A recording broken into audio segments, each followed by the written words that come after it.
ಎಲ್ಲ ನಿಮ್ಗೆಲ್ಲ ಗುಡಿ ಮಾಹಿತಿ ಗೊತ್ತಾ ಗೊತ್ತಿಲ್ವಾ ಹೇಳ್ಬೇಕಾ? ಹೇಳ್ಬೇಕು. ಈ ಊರ ಹೆಸರು ಬಂದು ಭಿಕ್ಷಾಲಯ ಅಂತ ಕರೀತಾರ. ಹಳೆ ಹೆಸರು ಭಿಕ್ಷಾಲಯ, ಇವಾಗಿನ ಹೆಸರು ಬಂದು ಭಿಕ್ಷಾಲಯ ಅಂತ ಆಗಿದೆ. ನೀವೆಲ್ಲ ಮಂತ್ರಾಲಯಕ್ಕೆ ಹೋಗಿ ಬಂದ್ರ ಎಲ್ಲಾರು? ಮಂತ್ರಾಲಯದ ಹಳೆ ಹೆಸರು ಮಾಂಚಾಲಯ, ಇವಾಗಿನ ಹೆಸರು ಬಂದು ಮಂತ್ರಾಲಯ ಅಂತ ಆಗಿದೆ. ನೀವೆಲ್ಲ ಪೂಜ್ಯಾಯ ರಾಘವೇಂದ್ರಾಯ ಸತ್ಯ ಧರ್ಮರತಾಯ ಚ ಮಂತ್ರ ಕೇಳಿದಿರಲ್ವಾ? ಆ ಮಂತ್ರ ಶುರುವಾಗಿದಂತಹ ಜಾಗ ಸ್ಥಳ ಇದು. ಆ ಮಂತ್ರ ಬರೆದಿದ್ದು ಮಹಾನುಭಾವರೇ ಅಪ್ಪಣ್ಣಾಚಾರವರು. ಅಪ್ಪಣ್ಣಾಚಾರವರು ಯಾರು ಅಂದ್ರೆ ರಾಘವೇಂದ್ರ ಸ್ವಾಮಿಗಳವರ ಶಿಷ್ಯರು. ಇವರು ಹುಟ್ಟಿದಂತಹ ಊರು. ಇದೇ ಊರಲ್ಲಿ ರಾಘವೇಂದ್ರ ಸ್ವಾಮಿಗಳವರು ಅವರ ಮಂತ್ರಾಲಯಕ್ಕೆ ಹೋಗಿನ ಮುಂಚೆ 13 ವರ್ಷ ಕಾಲ ರಾಯರು ಇದೇ ಜಾಗದಲ್ಲಿ ಇದ್ದಿದ್ದು. ಅವರಿಲ್ಲಿ ಇರೋ ಕಾಲದಲ್ಲಿ ನಿಮ್ಗೆ ಎದುರುಗಡೆ ಬೃಂದಾವನ ಕಾಣಿಸ್ತಾನೆ ಎಲ್ಲರಿಗೂ? ಇದೇ ಕಟ್ಟಿ ಮೇಲೆ ಸಾಕ್ಷಾತ್ ಶ್ರೀ ರಾಘವೇಂದ್ರ ಸ್ವಾಮಿಗಳವರು ಒಂದಲ್ಲ ಎರಡಲ್ಲ 13 ವರ್ಷ ಕಾಲ 13 ಇಯರ್ಸ್ ರಾಯರಲ್ಲಿ ಜಪ ತಪ ಅನುಷ್ಠಾನ ಹೋಮ ಮತ್ತೆ ಹವನಗಳ ಮಾಡಿದಂತಹ ಸ್ಥಳ ಇದು. ರಾಯರು ಜಪ ಮಾಡ್ತಿರುವಂತಹ ತಪಸ್ಸು ಮಾಡ್ತಿರುವಂತಹ ಕಟ್ಟೆ ಇದು. Place of meditation place. Raghavendra ಸ್ವಾಮಿಗಳವರಿಗೆ ಪ್ರತಿನಿತ್ಯನೂ ಅವರು ಇಲ್ಲಿ ಊಟ ಮಾಡು ಅಂದ್ರೆ ಭೋಜನ ಮಾಡುವ ಸಮಯದಲ್ಲಿ ಅವರಿಗೆ ತುಂಬಾ ಇಷ್ಟವಾದ ಪದಾರ್ಥ ಬಂದು ಕಡ್ಲೆ ಬೇಳೆ ಚಟ್ನಿ ಮತ್ತೆ ಮಸ್ತಿ ಕಡುಬು ಅಂತ ಬರ್ತದೆ. ಮಸ್ತಿ ಕಡುಬು ಅಂದ್ರೆ ನೀವು ನಾಳೆ ಗಣೇಶ ಚತುರ್ಥಿ ಗಣಪತಿ ಹಬ್ಬ ಬಂದಾಗ ದೇವರ ನೈವೇದ್ಯಕ್ಕೆ ಊರಣದ ಕಡುಬು ಅಂತ ಮಾಡ್ತೀರಿ. ಊರಣದ ಕಡುಬು ಅಂದ್ರೆ ಮೋದಕ ಅಂತ ಕರಿತೀರಿ. ಅದು ರಾಯರಿಗೆ ಫೇವರೆಟ್ ಪದಾರ್ಥ. ಇವಾಗೂ ನೀವು ನೋಡಬಹುದು ರಾಘವೇಂದ್ರ ಸ್ವಾಮಿಗಳವರಿಗೆ 400 ವರ್ಷದ ಹಿಂದ್ಗಡೆ ಅವರಿಗೆ ಬಳಸ್ತಿರುವಂತಹ ವರಳ ಕಲ್ಲು ಗ್ರೇನಿಂಗ್ ಸ್ಟೋನ್ ಇವಾಗೂ ಇದೆ. ರುಬ್ಬಗುಂಡು ಅಲ್ಲಿ ಮೇಲ್ಗಡೆ ಬರ್ತದೆ, ಹೋಗ್ತಾ ನೋಡ್ಕೊಂಡು ಹೋಗಿ. ಇದು ಬಂದು ರಾಘವೇಂದ್ರ ಸ್ವಾಮಿಗಳವರ ಶಿಷ್ಯರ ಅಪ್ಪಣ್ಣಾಚಾರವರ ಬೃಂದಾವನ ಅಲ್ಲ. ಅಪ್ಪಣ್ಣಾಚಾರವರ ಕಟ್ಟಿದಂತಹ ರಾಘವೇಂದ್ರ ಸ್ವಾಮಿಗಳವರ ಪ್ರಥಮ ಅಂದ್ರೆ ಫಸ್ಟ್ ಏಕಶಿಲಾ ಬೃಂದಾವನ. ಏಕಶಿಲಾ ಅಂದ್ರೆ ಒಂದೇ ಶಿಲೆ, ಒಂದೇ ಕಲ್ಲಲ್ಲಿ ಬೃಂದಾವನ ಕಟ್ಟಿದ್ದು. ರಾಘವೇಂದ್ರ ಸ್ವಾಮಿಗಳವರು ಅವರ ಶಿಷ್ಯರಿಗೆ ಜ್ಯೋತಿ ರೂಪದಿಂದ ದರ್ಶನ ಕೊಟ್ಟಿರುವಂತಹ ಫಸ್ಟ್ ಬೃಂದಾವನ. ನೀವೆಲ್ಲ ಮಂತ್ರಾಲಯಕ್ಕೆ ಹೋಗಿ ಬಂದ್ರಲ್ಲ ಎಲ್ಲಾರು? ಮಂತ್ರಾಲಯದಲ್ಲಿ ಬಂದು ರಾಘವೇಂದ್ರ ಸ್ವಾಮಿಗಳವರು ಜೀವಂತವಾಗಿ ಕೂತಿದ್ದು ಮೂಲ ಬೃಂದಾವನ ಅಂತ ಕರೀತಾರೆ. ಮಂತ್ರಾಲಯದಲ್ಲಿ ನೀವೆಲ್ಲ ಜೀವ ಸಮಾಧಿ ಅಂತ ಕರೀತೀರಿ. ಜೀವ ಸಮಾಧಿ ಅಂತ ಕರೀಬಾರ್ದು, ಮೂಲ ಬೃಂದಾವನ ಅಂತ ಕರಿಬೇಕು. ಆ ಮೂಲ ಬೃಂದಾವನ ಆದ್ಮೇಲೆ ಇದೇ ಜಾಗದಲ್ಲಿ ಫಸ್ಟ್ ಏಕಶಿಲಾ ಬೃಂದಾವನ ಆಗಿದಂತಹ ಸ್ಥಳ. ನೀವು ಬಂದಿದಂತಹ ಈ ಜಾಗ ಮಾಮೂಲಿ ಕ್ಷೇತ್ರ ಅಲ್ಲ.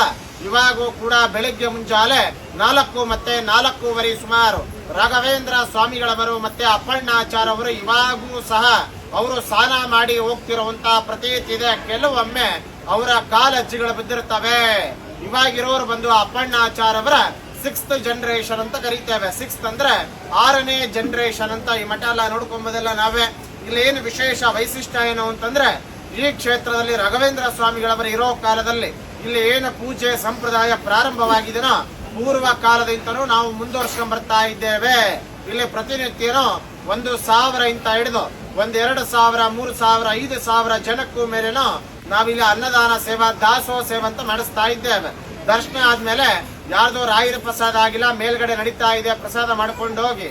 ಈ ಕ್ಷೇತ್ರದಲ್ಲಿ ನಿಮಗೆ ರಾಯರ ವಾರ ಬರುತ್ತಲ್ವಾ? ಗುರುವಾರ ಮಾತ್ರ ನಿಮ್ಮ ಕುಟುಂಬದಲ್ಲಿ ತಂದೆಗಾಗ್ಲಿ ತಾಯಿಗಾಗ್ಲಿ ಮಕ್ಕಳಿಗಾಗ್ಲಿ ಆರೋಗ್ಯ ಸಮಸ್ಯೆ ಹೆಲ್ತ್ ಪ್ರಾಬ್ಲಮ್ಸ್ ಇತ್ತು ಅಂದ್ರೆ ನಿಮ್ಮ ಮಕ್ಕಳ ವಿದ್ಯಾಬುದ್ಧಿ ಮಕ್ಕಳ ಎಜುಕೇಶನ್ ಪರವಾಗಿ ನಿಮ್ಮ ಮನೆಯಲ್ಲಿ ಸಂಸಾರದಲ್ಲಿ ಕುಟುಂಬದಲ್ಲಿ ಮನೆಯಲ್ಲಿ ದುಡ್ಡು ನಿಲ್ತಾ ಇಲ್ಲ, ಹಣಕಾಸಿನ ತೊಂದರೆ, ಬ್ಲ್ಯಾಕ್ ಮ್ಯಾಜಿಕ್ ಆಗ್ಲಿ, ಶತ್ರು ದೋಷ ನಿವಾರಣೆ, ನರದೃಷ್ಟಿ ನಿವಾರಣೆ, ಯಾರಿಗೆ ಮದುವೆ ಆಗಿಲ್ಲ ಮಕ್ಕಳಾಗಿಲ್ಲ, ಸಂತಾನ ನಾಗದೋಷ, ಇದಕ್ಕೋಸ್ಕರವಾಗಿ ಯಾರು ಗುರುರಾಯರ ಸೇವೆಗಳು ಮಾಡ್ತಿರ್ತಾರೋ ಬೇಡಿಕೆ ಸಹ ಬರ್ಕೊಂಡು ನಿಮ್ಮ ಪರವಾಗಿ ನೀವು ಅನ್ಕೊಂಡಿರೋ ಬೇಡಿಕೆ ನೆರವೇರಬೇಕು ಅಂತ ಇಲ್ಲಿ ಗುರುವಾರ ಹೋಮಗಳಾಗತ್ತೆ. ರಾಯರ ಅಷ್ಟಾಕ್ಷರ ಹೋಮಗಳು ಅಂದ್ರೆ ಸುದರ್ಶನ ಹೋಮ, ನವಗ್ರಹ ಹೋಮ, ಆಯುಷ್ ಹೋಮ, ಕೋಟಿ ಜಪ ನಡೀತದೆ.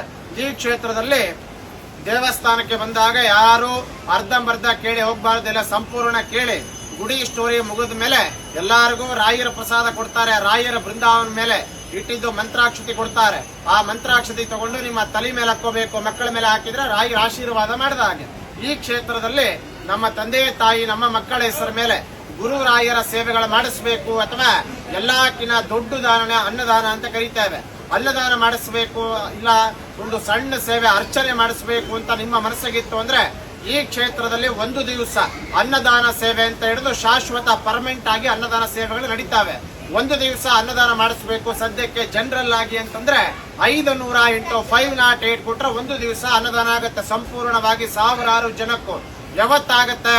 ನಿಮ್ಮ ಮದುವೆ ದಿವಸ, ನಿಮ್ಮ ಮಕ್ಕಳ ಹುಟ್ಟಿದ ದಿವಸ ಡೇಟ್ ಪ್ರಕಾರ ಮಾಡ್ತಾರೆ. ಇಲ್ಲ ಅಂದ್ರೆ ರಾಯುರ ವಾರ ಗುರುವಾರ ಆಗತ್ತೆ 508 ಒಂದು ದಿವಸ ಕಂಪ್ಲೀಟ್ ಆಗುತ್ತೆ, ಕೊಟ್ಟು ಬರೆಸ್ಬೋದು. ಇಲ್ಲ 1 ತಿಂಗಳು ಮಾಡಿಸ್ಬೇಕು ಅಂದ್ರೆ ತಂದೆ ತಾಯಿ ಆರೋಗ್ಯ ಇನ್ಕ್ಲೂಡಿಂಗ್ ಮಕ್ಕಳ ವಿದ್ಯಾ ಬುದ್ಧಿ ಉದ್ಯೋಗ ವ್ಯಾಪಾರ ಮದುವೆಗೋಸ್ಕರ 12 ಹೋಮಗಳಾಗುತ್ತೆ. ಈ ಕ್ಷೇತ್ರದಲ್ಲಿ 1008 ಅಥವಾ 1508 ಕೊಟ್ರೆ 1 ತಿಂಗಳ 31 ದಿವಸ ಅನ್ನದಾನ ಆಗಿ, ಇದರಲ್ಲಿ ಏನು ವಿಶೇಷ ಏನು ಅಂದ್ರೆ 12 ಹೋಮಗಳಾಗುತ್ತೆ. ಅನ್ನದಾನಕ್ಕೆ ಕ್ಯಾಶೇ ಕೊಡಬೇಕು ಅಂತಿಲ್ಲ, ಆನ್ಲೈನ್ ಕೂಡ ಮಾಡಬಹುದು. ರಾಯಿರ ಒರಿಜಿನಲ್ ಫೋಟೋ ಕೊಡ್ತಾರೆ 1 ತಿಂಗಳು ಮಾಡಿಸಿದವರಿಗೆ ಪ್ರಸಾದ ಮುಖಾಂತರ. 101, 201 ಕೊಡಬಹುದು. ಅನ್ನದಾನಕ್ಕೆ ಹೋಗಲ್ಲ, ಅಭಿಷೇಕ ಆಗ್ತದೆ, ಹಾಲಿನ ಅಭಿಷೇಕ. ಇಲ್ಲ 1 ವರ್ಷ ಮಾಡಿಸ್ಬೇಕು ಅಂದ್ರೆ ಪರ್ಸನಲ್ ಇತ್ತು ಅಂದ್ರೆ ಮಾಡಿಸ್ತಾರೆ. 2008 ಅಥವಾ 2508 ಕೊಟ್ರೆ 1 ದಿವಸ 1 ತಿಂಗಳಲ್ಲ 1 ವರ್ಷ ಆಗುತ್ತೆ. ಇದರಲ್ಲಿ ಯಾರಿಗೆ ಮದುವೆ ಆಗಿಲ್ಲ, ಮಕ್ಕಳಾಗಿಲ್ಲ, ಸಂತಾನ, ಕುಜದೋಷ, ಬ್ಲಾಕ್ ಮ್ಯಾಜಿಕ್ ಪರವಾಗಿ ನಿಮಗೆ 48 ಹೋಮ ಆಗುತ್ತೆ. ರಾಯರ ಸಿಗ್ನೇಚರ್ ಒರಿಜಿನಲ್ ಫೋಟೋನು ಕೊಡ್ತಾರೆ ಈ ಸೇವೆಗೆ. ಇಲ್ಲ ಪರ್ಮನೆಂಟ್ ಮಾಡಿಸ್ಬೇಕು ಅಂದ್ರೆ ಪರ್ಸನಲ್ ಇತ್ತು ಅಂದ್ರೆ ಮಾಡಿಸ್ತಾರೆ. 5008, 5008 ಅಥವಾ 10,008 ಕೊಟ್ರೆ ಪರ್ಮನೆಂಟ್ ಲೈಫ್ ಟೈಮ್ ಆಗುತ್ತೆ. 1 ವರ್ಷ, 10 ವರ್ಷ, 20 ವರ್ಷ ಅಲ್ಲ, ಶಾಶ್ವತ ಎಲ್ಲಾರ ಹೆಸರ ಮೇಲೆ ಬರಕೊಂಡು ರಾಯರ ಮೇಲೆ ಹಾಕಿದ್ದು ವಸ್ತ್ರ, ರಾಯರ ಒರಿಜಿನಲ್ ಫೋಟೋ ಜೊತೆಗೆ ಒಂದು ಮಂತ್ರ ಕೊಡ್ತಾರೆ. ಗುರುವಾರ ನಿಮ್ಮ ಮನೆಯಲ್ಲಿ ಆ ಫೋಟೋಕ್ಕೆ ತುಪ್ಪ ದೀಪ ಹಚ್ಚಿ ಆ ಮಂತ್ರ ಹೇಳಿಕೊಂಡ್ರೆ ಸಾಕು. 108 ದಿವಸದೊಳಗೆ ನೀವು ಅನ್ಕೊಂಡಿರೋ ಬೇಡಿಕೆ ಚೇಂಜಸ್ ಅನ್ನ ಗೊತ್ತಾಗತ್ತೆ, ಸಕ್ಸಸ್ ಅನ್ನ ಆಗುತ್ತೆ. ನಾನು ಹೇಳಲ್ಲ, 1 ಸಲ ನೀವು ಯಥಾನ ಶಕ್ತಿ ಬೇಡಿಕೆ ಸಮೇತ ಅನ್ನದಾನ ಸೇವೆ ಮಾಡಿಸಿ ನೋಡಿ ಮಕ್ಕಳ ಹೆಸರ ಮೇಲೆ. ನೆಕ್ಸ್ಟ್ ಟೈಮ್ ಬಂದಾಗ ನೀವೇ ಹೇಳ್ತೀರಿ, ಸ್ವಾಮಿ ನೀವು ಹೇಳ್ದಂಗೆ ಆಗಿದೆ ಅಂತ, ಎಲ್ಲ ಒಳ್ಳೇದಾಗುತ್ತೆ. ದೇವಸ್ಥಾನಕ್ಕೆ ಬಂದವರು 1-2 ನಿಮಿಷ ರಾಯರ ಹತ್ರ ಚೆನ್ನಾಗಿ ಪ್ರೇಯರ್ ಮಾಡ್ಕೊಂಡು ಒಬ್ಬರೊಬ್ಬರು ಬನ್ನಿ, ರಾಯರ ಪ್ರಸಾದ ಕೊಡ್ತಾರೆ, ಮಂತ್ರಾಕ್ಷಿ ತಗೊಂಡೋಗಿ, ಎಲ್ಲ ಒಳ್ಳೇದಾಗುತ್ತೆ.